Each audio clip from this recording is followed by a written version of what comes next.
nakakaantok. Kaya ang hirap na nagpupuyat eh. Speaking of puyat, sabi nila yan daw ang pwede mo lang gawin sa gabi na hindi mo pwedeng gawin sa umaga, magpuyat. O ano, maraming ano pala, no, iba't ibang klaseng pinagkakapuyatan ng mga tao simula bata hanggang sa tumanda tayo. Pero nung bata ako, di ako masyado nakakapagpuyat kasi pagagalitan ako ng parents ko. Ano ba mga pinagkakapuyatan natin nung simula bata hanggang sa pagtanda? Siyempre nung bata, napupuyat minsan sa homework pagka may mga assignment or may mga kailangan deadline na ipasa dun sa school. So napapapuyat. Tapos nung pagdating siguro ng mga teenager, ewan ko kasi ako teenager ako, di naman ako ganun eh, more on school. Wow, kala mo talaga totoo. So, meron pa ako makakilala yung mga magjojowa, yung mga nasa honeymoon stage ng pagiging magjowa. O minsan pa kahit sa mga nagliligawan pa lang eh. Yan, grabe rin mga magpuyat yan, inaabot ng mga madaling araw. Paulit-ulit lang naman pinag-uusapan nila. O kung saan sila humuhugot ng topic nila. And siguro kapag early stage, yung excitement nandun, kaya napapatungan ng adrenaline yung pagod or yung puyat. Tapos yung mga isa pa sa mga pinagkakapuyatan ng mga tao, guilty rin ako doon kasi minsan inaabot kami ng umaga sa inuman. Pag napasarap, di mo papansin, umaga na, mahaliwanag na, putok na yung araw. Ending, pag kinabukasan, puyat ka na, hangover pa. Tapos hindi ko alam kung na-experience nyo to, pero siguro ibang mga gamer na subukan to kasi noong bata rin ako, inaabot kami na hanggang madaling araw sa computer shop para maglaro. Specific na game na nilalaro namin Dota. Yan talaga kasi minsan pa nga masarap kasi doon kahit may sarili kang computer sa bahay mo o may sarili kang internet, pupunta ka sa computer shop kasi iba pa rin kapag may katrash talkan ka na mga kalaro mo.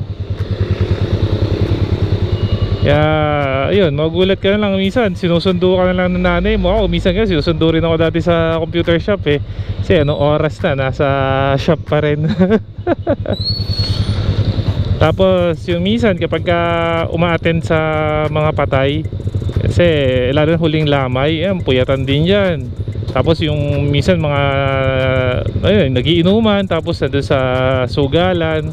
Ayan, pagka talaga nag-enjoy ka, ako ganun kasi ako, pagka nag-enjoy ako, di ko napapansin yung oras na napupuyat ako. Nahihirapan naman ng feeling ng napupuyat ka. Yan, yung feeling ng puyat ka, tsaka yung feeling ng oversleep, parehas ang pakaramdam sa akin, parang bigat-bigat ng pakaramdam mo. Ay, hindi yan pala, mali. Kapag oversleep ako, ang bigat ng pakiramdam ko. Kapag puyat ako, feeling ko lumulutang ako. Yung kapag kami kumakausap sa akin parang hindi ko sila naiintindihan. Ganun. Wala pa naman ako jacket, ang init sa balat. Tapos ngayong empleyado na ako, yan, nasubukan ko rin naman na magpuyat din sa pagiging empleyado. Lalo na nung audit para sa BIR noon. Yung nasubukan ko na jumuti hanggang kinabukasan, nag-out na yata ako ba. Ang pasok ko na 8 in the AM, tapos umuwi na ako ng the following day ng 2:30 o 3:30, mga ganun, dahil sa sa BIR, sa audit.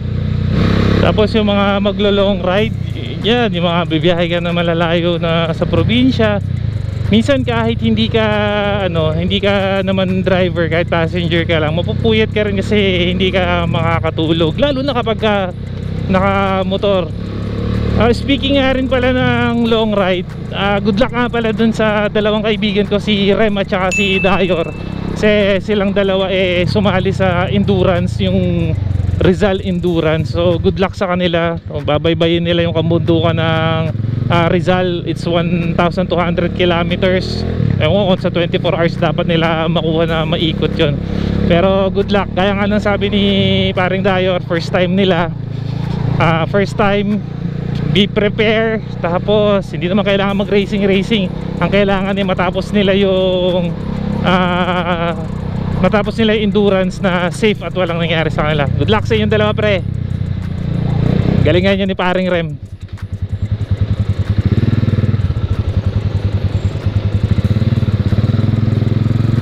Sa susunod na endurance, baka lang sumama na kami ni paring Joffrey.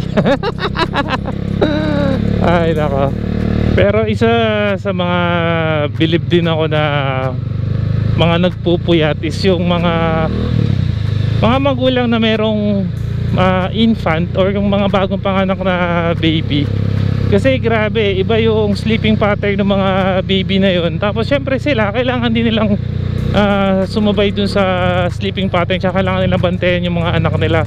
Nakita ko yan doon sa kapatid ko, doon sa parents ko, tsaka doon sa mga ibang mga kaibigan ko. Grabe, puyat na puyat sila. Lagi pa nga nila nireklamo na wala silang tulog. Pero syempre para din naman doon sa sa baby nila, kaya ginagawa nila yun. Kaya yung pagpupuyat na yun nakaka-amaze, kasi lalo na kapag may trabaho ka pa, kinabukasan tatrabaho ka, puyat na puyat ka pa. Ang hirap kaya ako nga, subukan ko na papasok ng puyat, lutang na lutang. Ang hirap magtrabaho nun. Kaya bilib ako sa kanila. Minsan din yung mga magulang din natin, kapag hinihintay tayo, ewan ko kung yung iba sa inyo, pero ako ganun ako. Ang nanay ko, hindi basta-basta matutulog yan hanggat wala pa kami sa bahay. So kung nasang lupalop kami, kailangan niya malaman. At magreklamo yun na puyat na naman siya sa kakahintay sa amin, sa kung saan kasi kami nagpupunta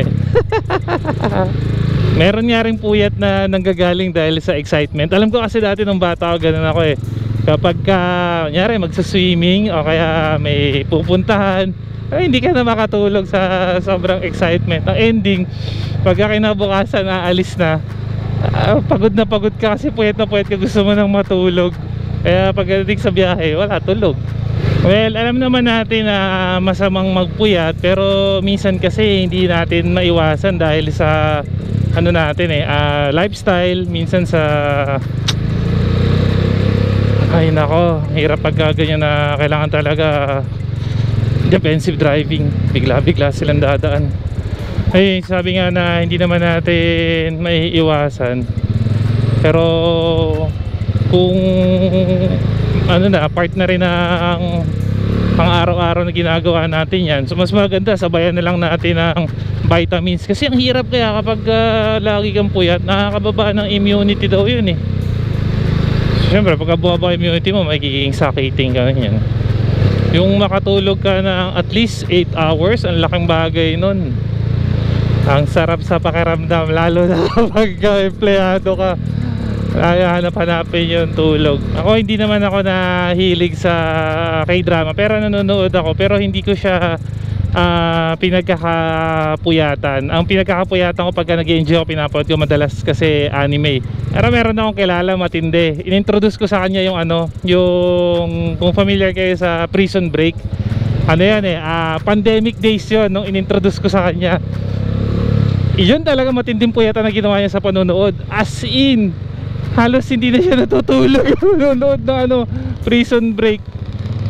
Yung feeling na pagka nanonood ka ng magandang movie series o kaya ng anime o kung ano mang K-drama yung pinapanood yung laging sasabihin nyo, last episode na to, last episode na, tapos dire-diretso ka na nanonood, last na, hanggang sa magugulat ka na lang, nakatirik na maliwanag na, umaga na yung dapat sabi mo matatapos ka na ng ng isang episode na lang, hanggang sa nakaraming episode ka pa.